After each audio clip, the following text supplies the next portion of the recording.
প্রিয় শিক্ষার্থীবৃন্দ, আসসালামু আলাইকুম। আমি Mohammad Shahinur Rahman, junior instructor non tech, Rajshahi polytechnic institute. সবাইকে স্বাগত জানাচ্ছি সামাজিক বিজ্ঞানের ক্লাসে। আজকে আমরা অধ্যায় 4 সংবিধান সম্পর্কে আলোচনা করব।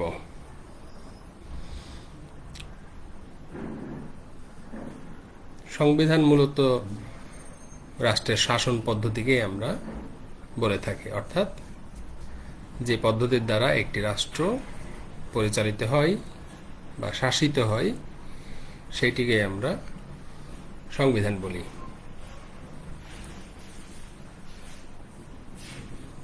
আসলে কোনো রাষ্ট্রের সংবিধান বলতে কতগুলো লিখিত এবং অলিখিত মৌলিক নীতিমালার সমষ্টিকে আমরা বুঝব। সংবিধান প্রত্যেকটি রাষ্ট্রের ক্ষেত্রেই দৃশ্যমান এবং সংবিধান ছাড়া আসলে কোনো রাষ্ট্রই পরিচালনা করা যায় না। প্রত্যেকটি রাষ্ট্রই সংবিধান দ্বারা পরিচালিত।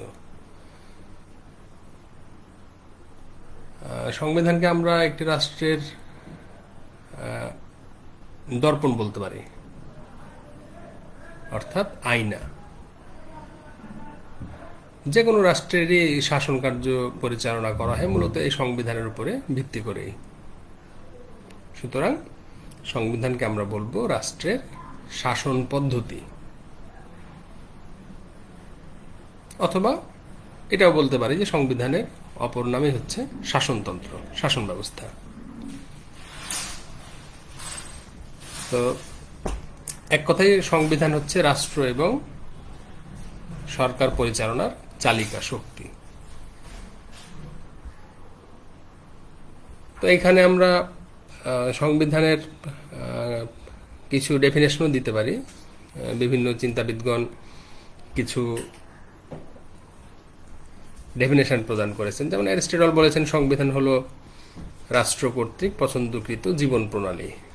ফাইনারের মতে রাষ্ট্রের মৌলিক প্রতিষ্ঠানসমূহের মধ্যে পারস্পরিক সম্বন্ধই হচ্ছে সংবিধান। আমরা একটু সংবিধানের শ্রেণীবিন্যাসের বিষয়টি নিয়ে একটু ধারণা দিব, অর্থাৎ সংবিধানের যে ভাগ, সহজ কথা। তো সংবিধানের মূলত 4টি ভাগ আমরা দেখতে পাই। সেটি হচ্ছে যে লিখিত সংবিধান, অলিখিত সংবিধান, সুপরিবর্তনীয় সংবিধান এবং দুষ্পরিবর্তনীয় সংবিধান।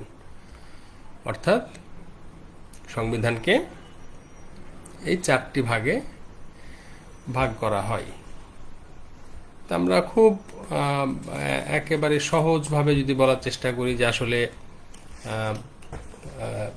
লিখিত সংবিধান বলতে আমরা কোন সংবিধানকে বোঝাবো, সেটা হচ্ছে লিখিত সংবিধান বলতে আমরা সেই সংবিধানকে বুঝি যার বিভিন্ন ধারাগুলো এক বা একাধিক দলিলে লিপিবদ্ধ অবস্থায় থাকে। অর্থাৎ লিখিত সংবিধান কোনটা? যেখানে সংবিধানের বিষয়বস্তুগুলো দলিল আকারে লিপিবদ্ধ অবস্থায় থাকে। যেমন আমেরিকা, বাংলাদেশ, ভারত, কানাডা প্রভৃতি দেশের সংবিধান হচ্ছে লিখিত সংবিধান। আচ্ছা, আমার একটা বিষয়ে তোমাদের কাছে একটু ফিডব্যাক দরকার। গত দিনের ক্লাসেও এরকম কেউ কেউ উল্লেখ করেছিল যে শোনার ক্ষেত্রে একটু প্রতিবন্ধকতা বা শব্দ হচ্ছে এরকম। আসলে শব্দ হওয়ার মতো কোনো এলিমেন্ট কিন্তু এইখানে নাই, বা আমি যেখান থেকে ক্লাস পরিচালনা করছি যে রুম থেকে, সেইখানে শব্দ হওয়ার মতো কোনো এলিমেন্ট নাই। ইভেন ফ্যানটাও বন্ধ রেখেছি আমি তোমাদের ওই কমেন্টের কারণে। তা আজকে কোনো ধরনের শব্দ হয় কিনা এইটা একটু কমেন্ট আকারে আমার কাছে জানাবা, তাহলে আমার সুবিধা হবে বিষয়টা বুঝতে। তো আমরা বললাম যে 4 প্রকারের সংবিধান: লিখিত সংবিধান, অলিখিত সংবিধান, সুপরিবর্তনীয় সংবিধান এবং দুষ্পরিবর্তনীয় সংবিধান। তো লিখিত সংবিধান বললাম আমরা যেখানে সংবিধানের বিষয়বস্তুগুলো এক বা একাধিক দলিলে লিখিত অবস্থায় থাকবে। যার উদাহরণ আমরা দিলাম বাংলাদেশ, ভারত, আমেরিকা প্রভৃতি দেশের সংবিধান লিখিত সংবিধান। আর অলিখিত সংবিধান কোনটা? অলিখিত সংবিধান হচ্ছে যে যে সংবিধানের ধারা বা নিয়মগুলো দলিলে লিপিবদ্ধ অবস্থায় থাকে না। অর্থাৎ ঠিক এটি হচ্ছে লিখিত সংবিধানের বিপরীত। আচ্ছা ফাইন, অলরেডি আমি ফিডব্যাক পেয়েছি, আজকে শব্দ হচ্ছে না। তো অলিখিত সংবিধান হচ্ছে যে সংবিধানের বিষয়বস্তুগুলো কোনো দলিলে লিখিত অবস্থায় থাকছে না। তাহলে লিখিত সংবিধান যেখানে বিষয়বস্তুগুলো লিখিত আকারে থাকে, আর অলিখিত সংবিধান যেখানে বিষয়বস্তুগুলো লিখিত অবস্থায় থাকে না। তো অলিখিত সংবিধানের উদাহরণ হতে পারে যেমন ব্রিটেন বা ইংল্যান্ডের কথা আমরা বলতে পারি। এ দেশের সংবিধান হচ্ছে অলিখিত সংবিধান। 3 নম্বর বিষয় ভাগটি আমাদের ছিল, সেটি হচ্ছে যে সুপরিবর্তনীয় সংবিধান। সুপরিবর্তনীয় সংবিধান বলতে আমরা সেই সংবিধানকে বুঝব যে সংবিধানের বিভিন্ন ধারাগুলো সহজেই পরিবর্তন করা যায় প্রয়োজনের খাতিরে। অর্থাৎ সুপরিবর্তনের সংবিধান হচ্ছে সেইটাই যেখানে সংশোধন বা কোনো পরিবর্তন করার জন্য কোনো জটিল কিংবা পৃথক পদ্ধতি অবলম্বন করতে হয় না। অর্থাৎ সহজেই যে সংবিধানে পরিবর্তন নিয়ে আসা যায় সেটি হচ্ছে সুপরিবর্তনীয় সংবিধান। আর 4 নম্বর ভাগটি হচ্ছে আমাদের দুষ্পরিবর্তনীয় সংবিধান। তো দুষ্পরিবর্তনীয় সংবিধান মানে হচ্ছে ঠিক সুপরিবর্তনীয় সংবিধানের বিপরীত। অর্থাৎ যে সংবিধানে কোনো পরিবর্তনের বিষয়টি তুলনামূলক জটিল বা কঠিন, অথবা আমরা এভাবে বলতে পারি যে সংবিধান কোনো পরিবর্তন সহজে করা যায় না, সেটি হচ্ছে দুষ্পরিবর্তনীয় সংবিধান। একটা জিনিস বলি, সেটা হচ্ছে যে ক্লাসে একটু মনোযোগী থাকলে অসংখ্য বিষয়বস্তু কিন্তু আমাদের জানা হয়ে যায়। অসংখ্য বিষয়বস্তু বলতে আমরা যে পরীক্ষার সময় আমরা বলি না যে অতি সংক্ষিপ্ত যে প্রশ্নগুলো, আসলে অতি সংক্ষিপ্ত প্রশ্নর ওইভাবে প্রিপারেশান নেওয়ার কিছু নাই। আমি এইভাবে বিষয়টাকে বলি, সেটা হচ্ছে যে ক্লাসে তুমি যদি একটু মনোযোগী থাকো তাহলে তুমি দেখবা যে অসংখ্য বিষয়বস্তু তোমার জানা হয়ে গেছে। অসংখ্য ছোট ছোট প্রশ্নে তুমি উত্তর দিতে পারবা। এই জন্য ক্লাসে মনোযোগী হওয়াটা খুব প্রয়োজনীয়। তাহলে আমরা আরেকটু রিভিউ করে দিই, সেটা হচ্ছে যে সংবিধান বললাম আমরা রাষ্ট্রের শাসন পদ্ধতি, এক কথায়। অর্থাৎ একটি রাষ্ট্র যেভাবে পরিচালিত হয় বা শাসিত হয়, এই দিক নির্দেশনা যেখানে আমরা দেখতে পাবো সেটিকে আমরা বলছি সংবিধান। সংবিধানকে বললাম আমরা রাষ্ট্রের দর্পণ, তাই না? এটি দর্পণের মতো একটা বিষয়। প্রত্যেকটি রাষ্ট্রের ক্ষেত্রে সংবিধান আমরা দেখতে পাই। সংবিধানের ভাগের বা শ্রেণী বিভাগের মধ্যে আমরা বলছি যে 4 ধরনের সংবিধান আমরা দেখতে পাই। অর্থাৎ 4 প্রকার সংবিধান হয়: লিখিত, অলিখিত, সুপরিবর্তনীয় এবং দুষ্পরিবর্তনীয়। লিখিত সংবিধান কোনটা? যে সংবিধানের বিষয়বস্তুগুলো এক বা একাধিক দলিলে লিখিত অবস্থায় থাকে। আর অলিখিত সংবিধান কোনটা? যে সংবিধানের বিষয়বস্তুগুলো লিখিত আকারে থাকবে না। ঠিক বিপরীত, লিখিত সংবিধানের বিপরীত হচ্ছে অলিখিত সংবিধান। আর সুপরিবর্তনীয় সংবিধান বললাম যে সংবিধানে যে কোনো পরিবর্তন নিয়ে আসার বিষয়টি খুব সহজেই করা যায়। অর্থাৎ কোনো জটিল বা কঠিন পদ্ধতি অনুসরণ করতে হয় না, সেটি হচ্ছে সুপরিবর্তনীয় সংবিধান।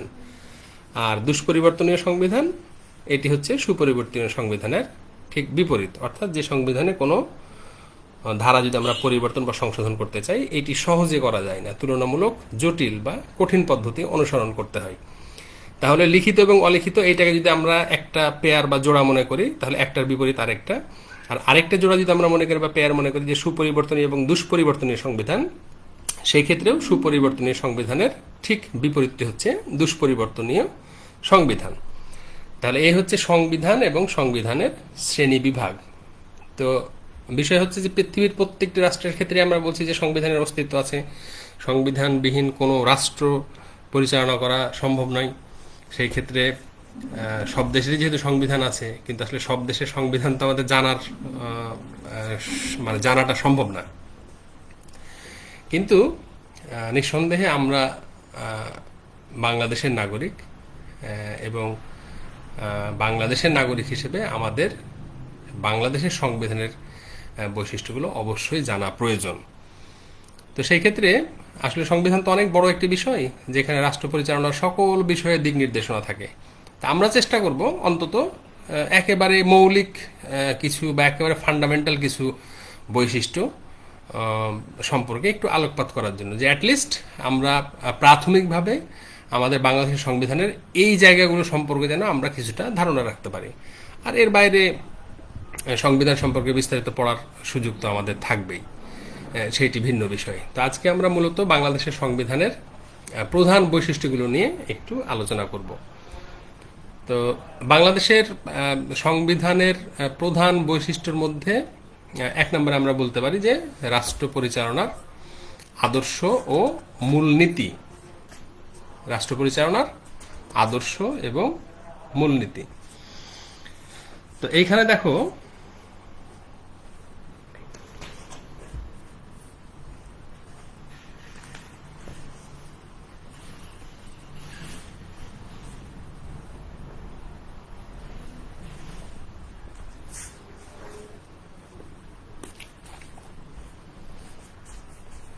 বাংলাদেশের সংবিধানে রাষ্ট্র পরিচালনার ক্ষেত্রে আদর্শ বা মূলনীতি হিসেবে চারটি বিষয়কে নির্ধারণ করা আছে।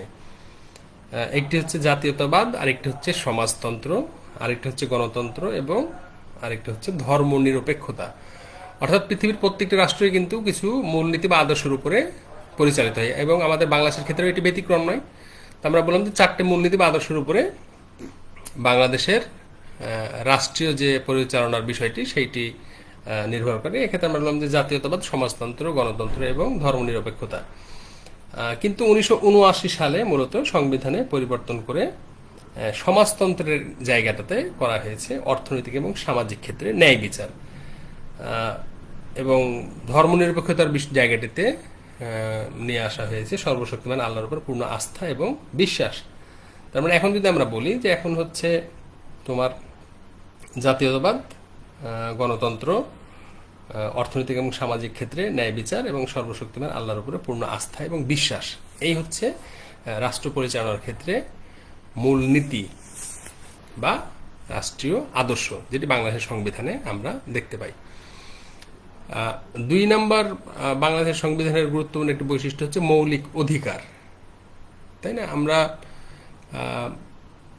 মৌলিক অধিকারের কিছু প্রাথমিক বিষয় সম্পর্কে আমরা আমাদের ধারণা আছে, তাই না? খাদ্য, বস্ত্র, বাসস্থান, চিকিৎসা ইত্যাদি যে বিষয়গুলো সম্পর্কে। তো এগুলো সম্পর্কে যে আমরা ধারণা পেয়েছি বা আমাদের ধারণা আছে, আসলে এটা কোথা থেকে আছে বা কিভাবে আছে? এই মৌলিক অধিকারের বিষয়গুলো যেগুলো আমরা বলতে পারি বা আমরা জানি, আসলে এগুলো আমরা আমাদের সংবিধান থেকে পেয়েছি। বাংলাদেশের সংবিধানের অন্যতম আরেকটি গুরুত্বপূর্ণ বৈশিষ্ট্য হচ্ছে যে জনগণের মৌলিক অধিকারের স্বীকৃতি দেয়া হয়েছে, অর্থাৎ মৌলিক অধিকারের নিশ্চয়তা বিধান করা হয়েছে বাংলাদেশের সংবিধানের মধ্যে। আমরা যতগুলো অধিকারকে রাষ্ট্রের ক্ষেত্রে মৌলিক অধিকারের অন্তর্ভুক্ত হিসেবে দেখতে পাই, সবগুলোই কিন্তু বাংলাদেশের সংবিধানে উল্লেখ করা হয়েছে। বাংলাদেশের সংবিধানে এই বিষয়বস্তুগুলোকে উল্লেখ করা আছে বলেই এগুলোকে মৌলিক অধিকার হিসেবে আমরা দেখতে পাচ্ছি। সুতরাং রাষ্ট্র পরিচালনার আদর্শ বা মূলনীতির পাশাপাশি মৌলিক অধিকারের বিষয়টিও বাংলাদেশের সংবিধানের গুরুত্বপূর্ণ একটি বৈশিষ্ট্য। 3 নম্বর বৈশিষ্ট্যটি হচ্ছে লিখিত, আসলে এখানে লিখিত অধিকার আছে, এটা হবে লিখিত সংবিধান। একই কথা, লিখিত অধিকারের কথাটি আমরা বলতে পারি, অসুবিধা নেই।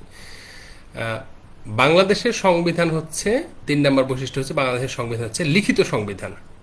এখানে টাইপে কিছু কিছু জায়গাতে একটু মিস্টেক থেকে গেছে। তো সেইটা হচ্ছে যে 3 নম্বর বৈশিষ্ট্য বাংলাদেশের সংবিধান হচ্ছে লিখিত সংবিধান। আমরা এই যে কিছুক্ষণ আগে উল্লেখ করলাম যে সংবিধানের শ্রেণী বিভাগ, সংবিধানের শ্রেণী বিভাগের মধ্যে আমরা যে 4 ধরনের সংবিধান উল্লেখ করেছি, তার মধ্যে আমাদের প্রথমে ছিল লিখিত সংবিধান, তাই না? তো আমাদের বাংলাদেশের সংবিধানের ক্ষেত্রে আরেকটা গুরুত্বপূর্ণ বিষয় হচ্ছে যে আমাদের বাংলাদেশের সংবিধান হচ্ছে তার মানে কিরকম, এই 4 ধরনের সংবিধানের মধ্যে লিখিত সংবিধান। তার মানে সহজে আমরা বুঝতে পারছি যে আমাদের বাংলাদেশের সংবিধানের যাবতীয় বিষয়বস্তু এক বা একাধিক দলিলে, অর্থাৎ বিভিন্ন দলিল আকারে এটি লিপিবদ্ধ অবস্থায় আছে। তার মানে রাষ্ট্র পরিচালনার যে মৌলিক নিয়ম নীতি, আইন কানুন সবগুলো বাংলাদেশের ক্ষেত্রে আমরা দেখতে পাই লিখিত আকারে আছে। এই জন্য আমরা এটিকে বলছি লিখিত সংবিধান। একই সাথে 4 নম্বর বৈশিষ্ট্যটা আমরা বলতে পারি দুষ্পরিবর্তনীয় সংবিধান, অর্থাৎ আরও একটি ভাগ আমরা পাচ্ছি, তাই না? আমরা বলেছিলাম সংবিধান 4 প্রকার, লিখিত, অলিখিত, সুপরিবর্তনীয় এবং দুষ্পরিবর্তনীয়। এখানে একটা কথা আমরা বলে রাখি, পৃথিবীর প্রত্যেকটা দেশের সংবিধানের ক্ষেত্রেই আমরা কিন্তু এই 4 ধরনের যে শ্রেণী বিভাজনের কথা বলেছি এর মোটামুটি 2টি আমরা দেখতে পাই। কেমন দেখতে পাই? কোনো দেশের সংবিধান হতে পারে লিখিত এবং একই সাথে সুপরিবর্তনীয়, অথবা এটিও হতে পারে কোনো দেশের সংবিধান লিখিত এবং দুষ্পরিবর্তনীয়।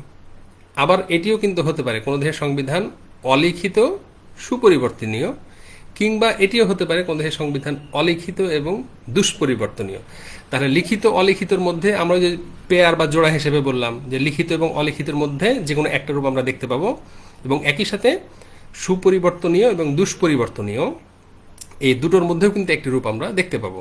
তাহলে আমাদের বাংলাদেশের ক্ষেত্রে আমরা বললাম যে আমাদের বাংলাদেশের সংবিধান হচ্ছে লিখিত সংবিধান, এবং একই সাথে আমরা পরের বিষয়টা বলছি যে বাংলাদেশের সংবিধান হচ্ছে দুষ্পরিবর্তনীয় সংবিধান। তাহলে যখন লিখিত বললাম আমরা, তাহলে তো আমরা বুঝতে পারলাম যে বাংলাদেশের সংবিধানের যাবতীয় বিষয়বস্তু লিখিত আকারে আছে। এবং যখন আমরা একই সাথে বলছি 4 নম্বর বৈশিষ্ট্য যে বাংলাদেশের সংবিধান দুষ্পরিবর্তনীয় সংবিধান, তার মানে বাংলাদেশের সংবিধানে যদি কোনো সরকার কখনো কোনো পরিবর্তন কিংবা সংশোধন নিয়ে আসতে চান, তাহলে এইটি খুব সহজ একটি বিষয় নয়, অর্থাৎ তুলনামূলক কঠিন বা জটিল একটি বিষয়। যেমন বাংলাদেশের সংবিধানে কোনো সরকার যদি কোনো পরিবর্তন নিয়ে আসতে চান, এইটি অবশ্যই ওই সরকারের 2/3 জনসমর্থন থাকতে হবে, অর্থাৎ 3 ভাগের 2 ভাগের জনসমর্থন তাদের থাকতে হবে। আমরা জানি গণতান্ত্রিক প্রক্রিয়া বাংলাদেশের সংবিধান, বাংলাদেশের সরকার 5 বছর পর পর পরিবর্তিত হয়।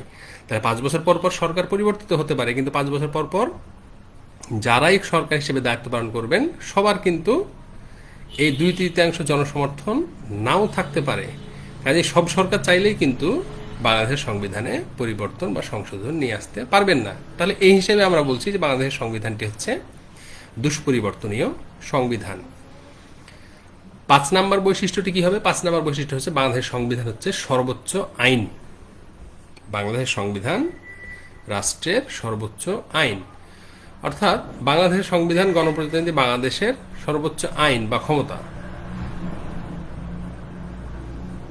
জনগণ হচ্ছে এই সর্বোচ্চ ক্ষমতার মালিক, এবং জনগণ পক্ষে ওই ক্ষমতা শুধু সংবিধানের অধীনে ও কর্তৃত্বে পরিচালিত হবে। অর্থাৎ সংবিধানে কোনো বিষয়বস্তু সম্পর্কে যা কিছু উল্লেখ করা হয়েছে বা উল্লেখ করা আছে সেটি হচ্ছে সর্বোচ্চ আইন, অর্থাৎ সাংবিধানিক ব্যাখ্যাটি হচ্ছে সর্বোচ্চ ব্যাখ্যা। এর বাইরে আর কোনো জায়গা অর্থাৎ সর্বোচ্চ পর্যায়ের আর কোনো আইন নেই। এই কারণে বলা হচ্ছে যে সংবিধানই হচ্ছে রাষ্ট্রের সর্বোচ্চ আইন। এর পরের বিষয়টি হচ্ছে বাংলাদেশের সংবিধানের বৈশিষ্ট্যের ক্ষেত্রে যে বিচার বিভাগের স্বাধীনতা। অর্থাৎ বাংলাদেশের সংবিধানে উল্লেখ করা হয়েছে বিচার বিভাগ শাসন বিভাগ থেকে এবং শাসন বিভাগ এবং আইন বিভাগ হতে পৃথক রাখা হয়েছে। অর্থাৎ বিচার বিভাগের স্বাধীনতার বিষয়টি বা স্বাধীনতার বিষয়ের ক্ষেত্রে নিশ্চয়তা প্রদান করা হয়েছে। অর্থাৎ বিচার বিভাগ সকল অবস্থাতে স্বাধীনভাবে তার নিজের কর্মকাণ্ড পরিচালনা করবে। এইখানে শাসন বিভাগের বা সরকারের কোনো প্রকার হস্তক্ষেপ থাকবে না। এটি হচ্ছে বাংলাদেশ সংবিধানের আরও একটি বৈশিষ্ট্য, অর্থাৎ বিচার বিভাগ নিজ গতিতে পরিচালিত হবে। এখানে কোনো প্রকারের হস্তক্ষেপ কিংবা কোনো প্রকারের ইন্টারফেয়ার থাকবে না। এই অর্থে বলা হয়েছে বিচার বিভাগ স্বাধীন হিসেবে কাজ করবে। 7 নম্বরে বলা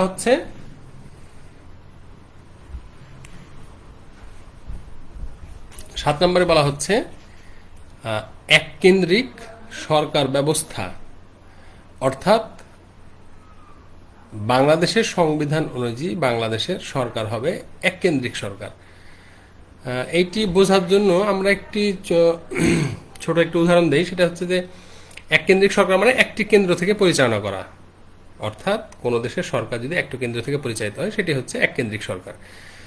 তো এই ক্ষেত্রে আমরা যদি বলি যে আমাদের বাংলাদেশের সরকার মূলত আমাদের রাজধানী বা ঢাকা বা আমাদের যে জাতীয় সংসদ এইটাকে কেন্দ্র করে পরিচালিত হয়, অর্থাৎ একটা কেন্দ্র থেকেই পুরো রাষ্ট্রটি পরিচালিত এবং নিয়ন্ত্রিত হয়ে থাকে। কিন্তু পৃথিবীর অন্যান্য অনেক রাষ্ট্র আছে যেখানে যুক্তরাষ্ট্রীয় সরকার আমরা দেখি, তাই না? অর্থাৎ খুব বেশি দূরে যাওয়া লাগবে না, আমরা ভারতের উদাহরণটি বলতে পারি। অর্থাৎ সেখানে কেন্দ্রীয় সরকার থাকে, প্রাদেশিক সরকার থাকে, এরকম ভাগ আছে না যুক্তরাষ্ট্রীয় সরকারের ক্ষেত্রে। তো আসলে ভারতের সরকার ব্যবস্থার ক্ষেত্রে যে বিভাজনটি আমরা দেখি, আমাদের বাংলাদেশের ক্ষেত্রে কিন্তু সেই ধরনের বিভাজন নেই। অর্থাৎ আমাদের প্রাদেশিক কোনো সরকার ব্যবস্থা কিন্তু এখানে বা আঞ্চলিক সরকার ব্যবস্থা নেই। আমাদের দেশের সরকার মূলত একটা নির্দিষ্ট কেন্দ্র থেকে পুরো রাষ্ট্রটিকে পরিচালনা করে। এই হিসেবে আমরা বলছি যে আমাদের দেশের সরকার ব্যবস্থা হচ্ছে এক কেন্দ্রিক সরকার ব্যবস্থা। আর ৮ নম্বর বৈশিষ্ট্য হচ্ছে এক কক্ষ বিশিষ্ট আইনসভা। তার মানে বাংলাদেশের সংবিধানে বাংলাদেশের জন্য এক কক্ষ বিশিষ্ট আইনসভার কথা বলা হয়েছে। বিভিন্ন দেশের সংসদের মধ্যে আমরা ভাগ দেখি বা বিভাজন দেখি, তাই না? সংসদের মধ্যে উচ্চ কক্ষ হতে পারে, নিম্ন কক্ষ হতে পারে। ইংল্যান্ডের ক্ষেত্রে আমরা দেখি দুইটি ভাগের অস্তিত্ব, আমেরিকার ক্ষেত্রে দেখি আমরা, কিংবা আবারও আমরা ভারতের উদাহরণ দিতে পারি, লোকসভা, রাজ্যসভা, এরকম কিন্তু তাদের জাতীয় সংসদের মধ্যে একাধিক কক্ষ আমরা দেখতে পাই। কিন্তু আমাদের বাংলাদেশের জাতীয় সংসদের মধ্যে বা আইনসভার মধ্যে এরকম কোনো বিভাজন নেই। সেই হিসেবে আমরা এক কেন্দ্রিক সরকার ব্যবস্থার পাশাপাশি বলছি আমাদের বাংলাদেশের যে আইনসভা সেটি হবে এক কক্ষ বিশিষ্ট। ৯ নম্বর বৈশিষ্ট্য হচ্ছে মন্ত্রী পরিষদ শাসিত সরকার কাঠামো। আমরা আমাদের বাংলাদেশের সরকার ব্যবস্থায় দেখি, আমরা গত দিন সম্ভবত বিষয়টি নিয়ে কথা বলেছিলাম যে মন্ত্রী পরিষদ এবং রাষ্ট্রপতি শাসিত সরকারের একটি পার্থক্যের বিষয়। আমরা পৃথিবীর বিভিন্ন দেশের ক্ষেত্রে দেখি যে কোনো দেশের সরকার মন্ত্রী পরিষদ শাসিত সরকারের অধীনে কাজ করে, আবার কোনো দেশের সরকার রাষ্ট্রপতি শাসিত সরকারের অধীনে পরিচালিত হয়। তো বিষয়টি হচ্ছে যে কোনো দেশের সরকার মন্ত্রী পরিষদ শাসিত হবে না রাষ্ট্রপতি শাসিত হবে, এটি আসলে সে দেশের সংবিধানে কিন্তু উল্লেখ করা থাকে। আমরা যখন বলছি যে আমাদের বাংলাদেশের সরকার হচ্ছে মন্ত্রী পরিষদ শাসিত সরকার, তার মানে এইটি বলার অপেক্ষা থাকে না যে এটি বাংলাদেশের সংবিধানেই উল্লেখ করা আছে। এক্ষেত্রে যদি বাংলাদেশের সংবিধানে উল্লেখ করা থাকতো যে বাংলাদেশের সরকার হবে রাষ্ট্রপতি শাসিত, তাহলে রাষ্ট্রপতি শাসিত সরকারের অধীনে বাংলাদেশ পরিচালিত হতো। কিন্তু যেহেতু আমাদের সংবিধানে উল্লেখ করা হয়েছে মন্ত্রী পরিষদ শাসিত সরকার ব্যবস্থা, সুতরাং আমাদের দেশের সরকার হিসেবে যারা দায়িত্ব পালন করেন বা রাষ্ট্র পরিচালনা করেন সেটি মন্ত্রী পরিষদ শাসিত সরকারের ব্যবস্থার মাধ্যমে। অর্থাৎ আমরা মন্ত্রী পরিষদ শাসিত সরকার মানে জানি যেখানে রাষ্ট্রের সমস্ত ক্ষমতা প্রধানমন্ত্রী সহ তার মন্ত্রী পরিষদের লোকজনের মধ্যে বিভাজিত অবস্থায় থাকে, সেটি হচ্ছে মন্ত্রী পরিষদ শাসিত সরকার। তো এইটি আমাদের বাংলাদেশের সংবিধানের আরও একটি বৈশিষ্ট্য। আচ্ছা, 10 নম্বর বৈশিষ্ট্য হচ্ছে নাম সর্বস্ব রাষ্ট্রপতি। এখন খেয়াল করো, আমরা কোনো দেশের সংবিধানের মধ্যে যদি দেখি যে সেই দেশের সরকার ব্যবস্থা উল্লেখ করা হয়েছে মন্ত্রী পরিষদ শাসিত সরকার ব্যবস্থা, তার মানে আমরা তো বুঝতে পারছি যে রাষ্ট্রের সকল ক্ষমতা প্রধানমন্ত্রী সহ মন্ত্রী পরিষদের লোকজনের হাতে রয়েছে। তার মানে এক্ষেত্রে রাষ্ট্রপতি যিনি থাকেন তিনি অনেকটাই থাকেন নামে মাত্র, অর্থাৎ খুব অল্প বা খুব সামান্য ক্ষমতা মূলত রাষ্ট্রপতির কাছে থাকে। অর্থাৎ আমাদের বাংলাদেশের সংবিধানের দিকে যদি আমরা এখন তাকাই বা আমাদের সরকার পদ্ধতির দিকে যদি একটু খেয়াল করি আমরা, তাহলে দেখতে পাবো যে আমাদের যে সরকার কাঠামো বাংলাদেশের, সেইখানে মূলত রাষ্ট্রের প্রায় সকল ক্ষমতাই কিন্তু মাননীয় প্রধানমন্ত্রীর হাতে, তাই না? তার মানে মাননীয় প্রধানমন্ত্রী যখন প্রায় সকল ক্ষমতার অধিকারী বা কেন্দ্রবিন্দুতে, তখন রাষ্ট্রপতি, মহামান্য রাষ্ট্রপতি যিনি আছেন তার ক্ষমতা খুবই কম। কিন্তু যদি আবার আমরা দেখতাম যে বাংলাদেশের সরকার হচ্ছে রাষ্ট্রপতি শাসিত সরকার, তাহলে এই ক্ষেত্রে আমরা নাম সর্বস্ব বা খুব কম ক্ষমতার অধিকারী কাকে দেখতে পেতাম? প্রধানমন্ত্রীকে দেখতে পেতাম। তাহলে ঠিক বিপরীত একটি বিষয়। তো যেহেতু আমরা বললাম যে আমাদের সরকার কাঠামো হচ্ছে মন্ত্রী পরিষদ শাসিত সরকার কাঠামো, তার মানে 10 নম্বর বৈশিষ্ট্য এসে আমরা বলছি যে আমাদের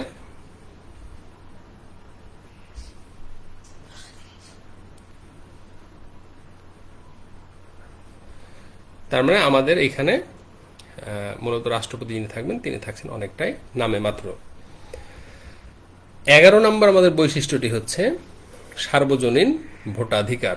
সার্বজনীন ভোটাধিকার, আচ্ছা, ভোটাধিকার, ভোট দেওয়ার অধিকার, সহজ কথা তাই না? আমাদের বাংলাদেশের সংবিধান অনুযায়ী বাংলাদেশের নাগরিকরা কত বছর বয়সে ভোট দিতে পারে? 18 বছর বয়স হলে তারা ভোট দিতে পারে। তাহলে সার্বজনীন শব্দটি ব্যবহার করা হয়েছে এই কারণে যে বাংলাদেশের সংবিধানে উল্লেখ করা হয়েছে জাতি, ধর্ম, বর্ণ, গোত্র নির্বিশেষে সকল নাগরিক 18 বছর বয়স হলে সে রাজনৈতিক ক্ষেত্রে তার যে মতামত অর্থাৎ ভোট দেওয়ার যে বিষয়টি সেই অধিকার সে অর্জন করবে বা সেই যোগ্যতা সে অর্জন করবে। এখন সার্বজনীন বলা হয়েছে এই কারণে যে নিঃসন্দেহে ধর্মীয় দিক দিয়ে যদি আমরা চিন্তা করি তাহলে কোন ইসলাম ধর্মের লোকজন এখানে সব থেকে বেশি, এর পাশাপাশি বিভিন্ন ধর্মের লোকজন আছে যারা সংখ্যায় অনেক কম। আমাদের যদি বিভিন্ন ক্ষুদ্র নৃগোষ্ঠীর কথা আমরা বলি বা উপজাতি আদিবাসী যাদেরকে আমরা বলি তাদের সংখ্যা আরও কম। তো মজার বিষয় হচ্ছে যে এখানে সংখ্যায় কে বেশি বা কে কম, কে সংখ্যাগরিষ্ঠ ধর্মের অনুসারী, কে সংখ্যালঘু ধর্মের অনুসারী, এরকম কোনো বিষয়বস্তুকে এখানে প্রাধান্য দেওয়া হয়নি, অর্থাৎ সব কিছুকে এখানে নিরুৎসাহিত করা হয়েছে। সর্বোপরি এখানে গুরুত্ব দেওয়া হয়েছে বাংলাদেশের নাগরিক মানেই জাতি, ধর্ম, বর্ণ নির্বিশেষে 18 বছর বয়স হলেই তিনি ভোট দেওয়ার অধিকার অর্জন করবেন। এইটি অত্যন্ত গুরুত্বপূর্ণ একটি বিষয়, অর্থাৎ সকলকে সমান অধিকার প্রদানের অংশ হিসেবেই এই সার্বজনীন শব্দটির ব্যবহার করা হয়েছে এখানে। তাহলে সার্বজনীন ভোটাধিকার মানে বাংলাদেশের নাগরিক হলে 18 বছর বয়স হলে তিনি ভোট দিতে পারবেন, অর্থাৎ সরকার গঠন করার ক্ষেত্রে তিনি তার মতামত প্রয়োগ করতে পারবেন। আর এইখানে 12 নম্বর যে বৈশিষ্ট্যটি সেটা হচ্ছে ন্যায়পাল পদের প্রবর্তন। ন্যায়পাল এটি একটি পদ, তাই না? সংবিধানে এইটি প্রবর্তন করা হয়েছে। সেটি হচ্ছে যে বাংলাদেশের সংবিধানে সরকারি কর্তৃপক্ষের বিরুদ্ধে আনিত অভিযোগ শ্রবণ এবং তদন্ত করার জন্য এই পদটা তৈরি করা হয়েছে। এখন কোনো একজন উচ্চপদস্থ সরকারি কর্মকর্তা তার বিরুদ্ধে যদি কখনো কোনো অভিযোগ আসে তাহলে সেই অভিযোগটি আমলে নিয়ে সেইটির বিষয়ে অনুসন্ধান করা এবং প্রয়োজনীয় ব্যবস্থা গ্রহণ করাই হচ্ছে এই পদের কাজ। তার মানে এই ন্যায়পাল পদটি সংবিধানে কেন তৈরি করা হয়েছে? এটি তৈরি করা হয়েছে এই কারণে যে যত বড়ই পোস্টে কেউ অধিষ্ঠিত অবস্থায় থাকুক না কেন সরকারি চাকরির ক্ষেত্রে, যদি তার বিরুদ্ধে কখনো কোনো অভিযোগ উত্থাপিত হয় তাহলে সেই বিষয়ে সুষ্ঠু তদন্তের ব্যবস্থা করে যদি এক্ষেত্রে যার বিরুদ্ধে বা যে উচ্চপদস্থ সরকারি কর্মকর্তার বিরুদ্ধে অভিযোগ উত্থাপিত হয়েছে তদন্ত করে যদি তার বিরুদ্ধে অভিযোগের সত্যতা প্রমাণিত হয় তাহলে তার বিরুদ্ধে আইনানুগ ব্যবস্থা গ্রহণ করা হবে। আর যদি তার বিরুদ্ধে অভিযোগের সত্যতা প্রমাণ করা না হয় তাহলে তো ব্যবস্থা গ্রহণ করার কোনো প্রশ্নই আসে না। তো মূল বিষয়টি হচ্ছে যে আসলে আইনের ঊর্ধ্বে কেউ নয়, প্রত্যেকে আইনের অধীনে, নাকি মানে আইনের মধ্যে। অর্থাৎ কেউ যদি আইন বা নিয়ম নীতির বাইরে গিয়ে কোনো কাজ করেন তাহলে কিন্তু তাকে জবাবদিহিতার আওতায় নিয়ে আসা হবে। অর্থাৎ এটি অনেক বড় একটি বিষয়, একটি রাষ্ট্রের মধ্যে সুশাসন নিশ্চিত করার ক্ষেত্রে এই জবাবদিহিতার বিষয়টি কিন্তু অত্যন্ত গুরুত্বপূর্ণ। সুতরাং এই দিক থেকে আমরা বলতে পারি যে আমাদের বাংলাদেশের সংবিধানে এই ন্যায়পাল পদটির প্রবর্তন করা হয়েছে। কেন করা হয়েছে? প্রত্যেককে জবাবদিহিতার মধ্যে নিয়ে আসার জন্য। যে কোনো সরকারি কর্মকর্তার বিরুদ্ধে যে কোনো অভিযোগ উত্থাপিত হলে তাকে যেন জবাবদিহিতার অধীনে বা আওতায় নিয়ে আসা যায়, এই জন্য এই পদটি মূলত তৈরি করা হয়েছে। আমরা এখানে মূলত বাংলাদেশের সংবিধানের এই 12টি বৈশিষ্ট্যের কথাই উল্লেখ করি। অ্যাটলিস্ট আমরা শুরুতে বললাম যে সংবিধান অনেক বড় একটি বিষয়, সবগুলো বিষয়ে আমরা একটি ক্লাসের মধ্যে বা সবগুলো বিষয় সম্পর্কে তোমাদের ধারণা দিতে পারবো না, কিন্তু আমরা চেষ্টা করব যে কিছু কিছু বিষয় সম্পর্কে যেন তোমাদেরকে ধারণা দেওয়া যায়। তারই অংশ হিসেবে আমরা বললাম যে বাংলাদেশের সংবিধানের অন্যতম প্রধান বৈশিষ্ট্য হচ্ছে রাষ্ট্র পরিচালনার মূলনীতি বা আদর্শ, মৌলিক অধিকারের বিষয়। বাংলাদেশের সংবিধান হচ্ছে লিখিত সংবিধান। একই সাথে বললাম আমরা এটি দুষ্পরিবর্তনীয় সংবিধান। বাংলাদেশের সংবিধানকে রাষ্ট্রের পক্ষে সর্বোচ্চ আইন হিসেবে উল্লেখ করা হয়েছে। আমরা বাংলাদেশের সংবিধান পড়তে গিয়ে জানতে পারছি যে বিচার বিভাগের স্বাধীনতার বিষয়টি এখানে নিশ্চিত করা হয়েছে। আমাদের দেশের যে সরকার ব্যবস্থা সেটি হবে এককেন্দ্রিক সরকার ব্যবস্থা। একই সাথে আমরা বললাম যে আমাদের যে আইনসভা সেটি হবে এক কক্ষ বিশিষ্ট আইনসভা। বাংলাদেশের সংবিধান পড়তে গিয়ে আমরা এটিও জানতে পারলাম যে আমাদের যে সরকার কাঠামো সেটি মূলত মন্ত্রী পরিষদ শাসিত সরকার ব্যবস্থা। এইখানে রাষ্ট্রপতি যিনি থাকেন তিনি থাকেন নামে মাত্র, অর্থাৎ খুব কম ক্ষমতা তার কাছে রয়েছেন। 11 নম্বরে আমরা বললাম যে সার্বজনীন ভোটাধিকারের বিষয়টি বাংলাদেশ সংবিধানে উল্লেখ করা হয়েছে, অর্থাৎ জাতি ধর্ম বর্ণ নির্বিশেষে 18 বছর বয়স হলে সবাই ভোট দিতে পারবে, এটি বাংলাদেশ সংবিধানের বৈশিষ্ট্য। আর সর্বশেষ আমরা বললাম 12 নম্বরে ন্যায়পাল পদের প্রবর্তন, অর্থাৎ এই পদটা তৈরি করা হয়েছে সংবিধানের আওতায় এই কারণে যে বিশেষ করে উচ্চপদস্থ কর্মকর্তা, অর্থাৎ যদি কখনো কোনো সরকারি উচ্চপদস্থ কর্মকর্তার বিরুদ্ধে কোনো অভিযোগ উত্থাপিত হয় তাহলে তাকে আইনের আওতায় নিয়ে আসার জন্য, তাকে জবাবদিহিতার আওতায় নিয়ে আসার জন্য মূলত এই পদটি তৈরি করা হয়েছে। তো মোটামুটি এই বিষয়টা সম্পর্কে যদি আমাদের একটু ধারণা আমরা রাখতে পারি তাহলে অ্যাটলিস্ট আমাদের বাংলাদেশের সংবিধানের এই জায়গাগুলো সম্পর্কে আমরা কথা বলতে পারবো। অর্থাৎ আমাদেরকে কেউ যদি জিজ্ঞেস করে বাংলাদেশ সংবিধানের মৌলিক অধিকারের বিষয়গুলো হিসেবে কোন অধিকারের কথা বলা হয়েছে, কেন মন্ত্রিপরিষদ সাহিত্য সরকার ব্যবস্থা কি, এটা আমরা বলতে পারবো। কেন নাম সর্বস্ব রাষ্ট্রপতি হিসেবে রাষ্ট্রপতির অস্তিত্ব আমরা দেখতে পাই বাংলাদেশের সংবিধানে, সেটিও আমরা বলতে পারবো। সার্বজনীন ভোটাধিকার বিষয়টা আমরা বলতে পারবো। অর্থাৎ এই বিষয়গুলো সম্পর্কে আমরা প্রাথমিকভাবে যে কোনো প্রশ্নের উত্তর দিতে পারবো। তো আমাদের সময় প্রায় শেষ হয়ে আসছে। সবাইকে ধন্যবাদ। সবাই ভালো থাকো, সুস্থ থাকো। ইনশাআল্লাহ আগামী দিন আমরা আরও নতুন একটি বিষয় নিয়ে তোমাদের সামনে আবারও উপস্থিত হব। সে পর্যন্ত আল্লাহ হাফেজ।